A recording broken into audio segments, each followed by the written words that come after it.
जेव्हा नव्हते चराचर तेव्हा होते पंढरपूर, जेव्हा नव्हती गंगा गोदा तेव्हा होती चंद्रभागा, असे पंढरपूर शहराचे वर्णन संत महंतांच्या रचनेमध्ये आढळते। या शहरास एक प्राचीन वारसा आहे, आध्यात्मिक पाया आहे। अर्थातच तो श्री विठ्ठल रुक्मिणीच्या अतिप्राचीन मंदिरामुळेच आहे। विठ्ठल व रुक्मिणी मंदिराचे गाभारे, परिवार, देवतांच्या मंदिरांचा काही ठिकाणची दुरुस्ती, मजबूतीकरण आणि मंदिरास प्राचीन रूप पुन्हा प्राप्त करून दिले।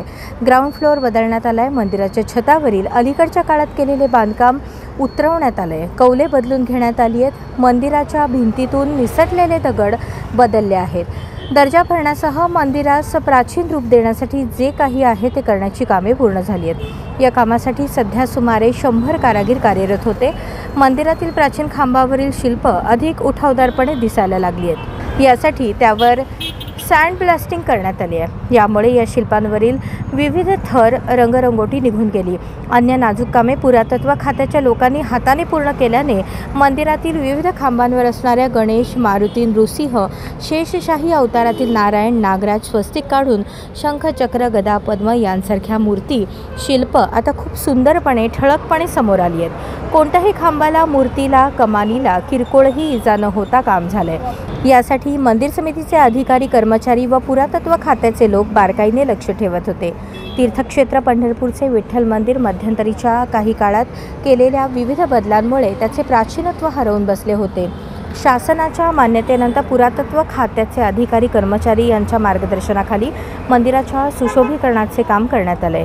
विशिष्ट पद्धतीने गरम वाळू आणि अत्याधुनिक मशीनद्वारे मंदिराच्या मूळ बांधकामास अजिबात धोका न पोहोचता ऑइल पेंट काढल्यानंतर मंदिराचे मूळ प्राचीन 700 वर्षांपूर्वीचे देखणे पण समोर आले।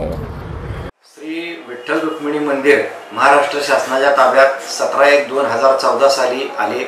त्यास आज मितीस 11 वर्षे पूर्ण होत आहेत।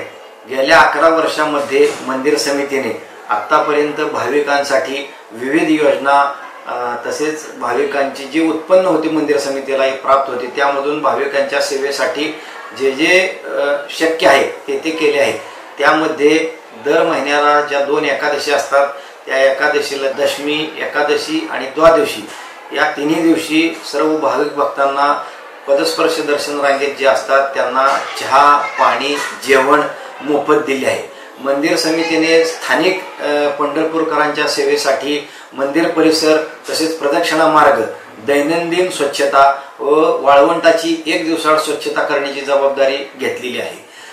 मंदिर समितीने 2014 साली जेव्हा मंदिर ताब्यात घेतले तेव्हा मंदिर समितीचे उत्पन्न फक्त 14 कोटी रुपये होते, ते आज 11 वर्षानंतर 57 कोटी रुपयापर्यंत आलेले आहे। मंदिर समितीच्या वतीने भाविकांच्या सेवेसाठी एक रुग्णवाहिका व एक शववाहिका सेवेत देण्यात आली आहे। मंदिर समितीमार्फत अन्नछत्र चालवण्यात येत असून त्यामध्ये दैनंदिन सुमारे 5000 भाविक जेवणाचा लाभ घेत आहेत।